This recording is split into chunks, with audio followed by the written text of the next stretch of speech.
चौधरी परवेज़ इलाही ने हाथ बुलंद करके दुआ की और साथ में बद्दुआएं भी दी और दुहाई दी कि मैं इनको छोड़ूंगा नहीं जिन्होंने मेरे साथ ये जुल्म और सितम किया, और मैं हशर में इसका बदला ज़रूर लूँगा। परवेज़ इलाही की रब्बे इलाही से दुआ।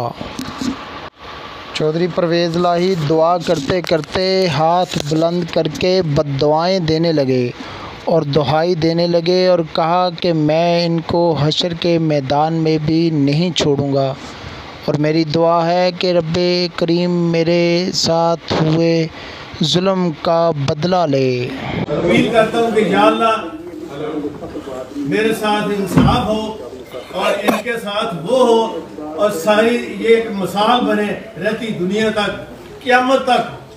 मैं इनको बख्शने के लिए तैयार नहीं हूँ। या अल्लाह रब्बे अन्नी मगलूबुन फंतसिर, मैं कमज़ोर हूँ, तू मेरा बदला ले। आमीन।